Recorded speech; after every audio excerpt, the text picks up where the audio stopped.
Good morning. It's another week gone by, Monday, Wednesday, Friday, with my Live with Tony.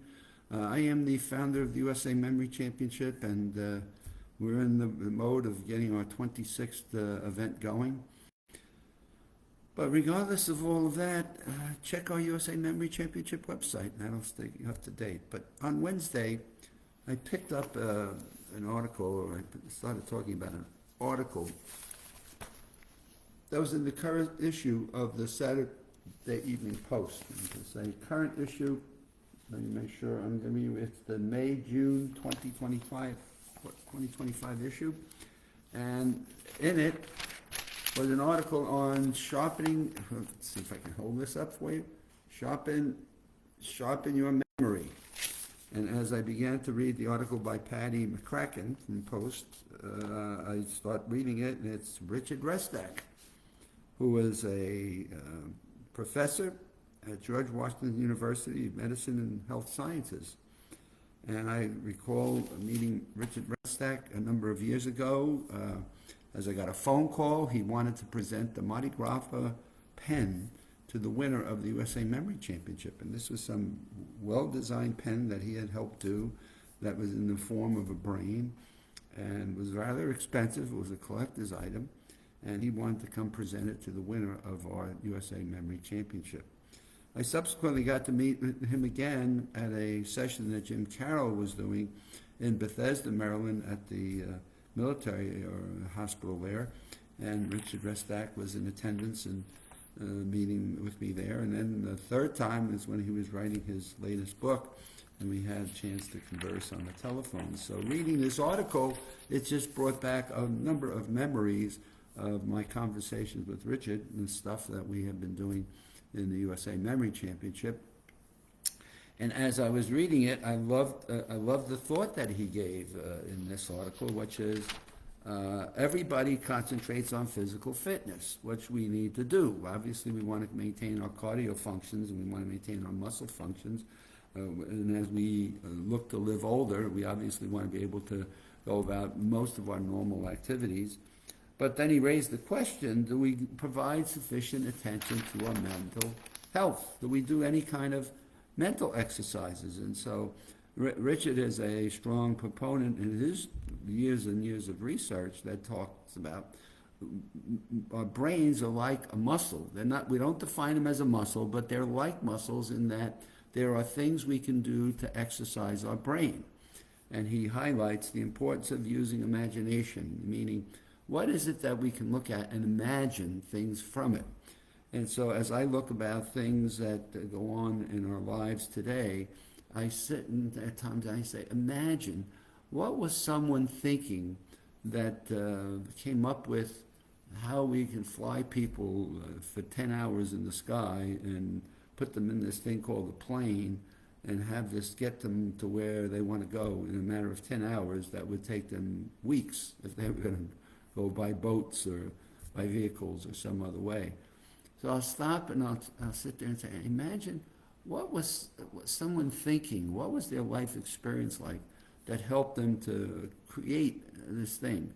If we look at the current inventor of rockets, we live close to NASA. We get to see at the backyard the rockets that go take off in the orange plume and then the white tail, and we put this on the television and we watch, and there go these rockets, and then we're talking about going to the moon and the Artemis program and things of that sort. And I say, who are the men and women? What is their education? What was their childhood like that got them to step back and think about, we're going to put together the energy and the propulsion to take people and put them in a seat at the top of a rocket and send that off to the moon. And I use my imagination to think, what is that like? And so we get outside ourselves and we create these little vignettes, these little stories with our brain that has this infinite capacity to create.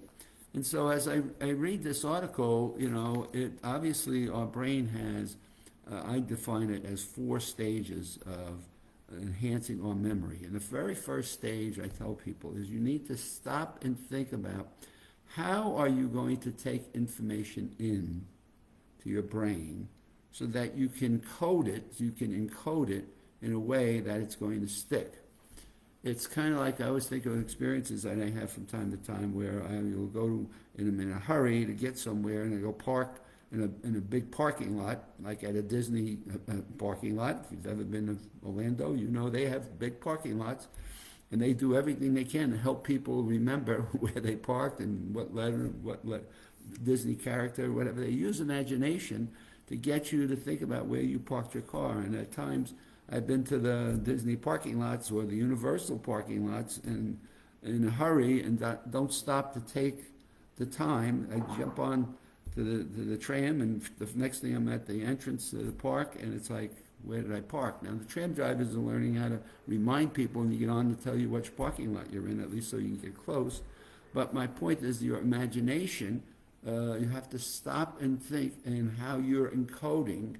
And then as you encode, can you use your imagination to expand and make up a little silly story about where you parked your car that you will help retain and remember. So how you take information in, did you hear it? Did you see it? Is it something you touched?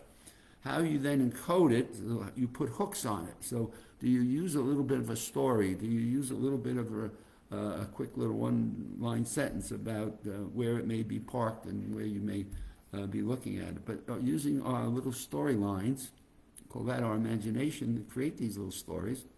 So we encode it so that then it has some storage. It has some ability to stay there and retain itself.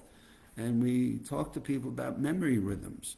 There are certain times when you want to store something for the longer term that you may want to put some additional reminders to yourself. So you go through something we call memory rhythms. Maybe you want to review it in an hour, then maybe another day at the end of the day, maybe tomorrow you might want to pick it up.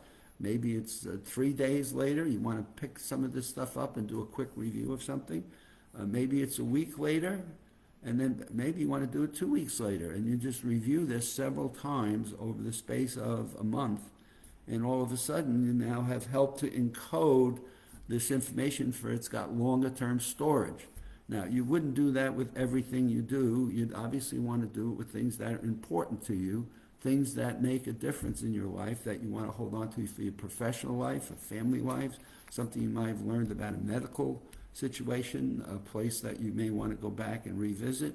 So what you're trying to do is make sure that you're intentional about retaining information.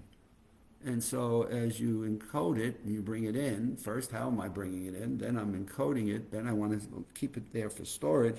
And then eventually I want to recall it. I want to pull it back out because I want to use it for some benefit at some point, which I may not even know what that is at this point, but I want to keep it for further use. Now, I'm not going to do that with every bit of information I ever learn, because what we've now seen is that during our sleep, our brains are doing its own storage, the work.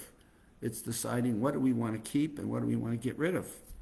And so we're going through a process during our sleep hours where we're deciding in our minds what's information I've said that is important to me, and what do I want to do with that information, and how do I make sure that that information is going to stay for a longer term.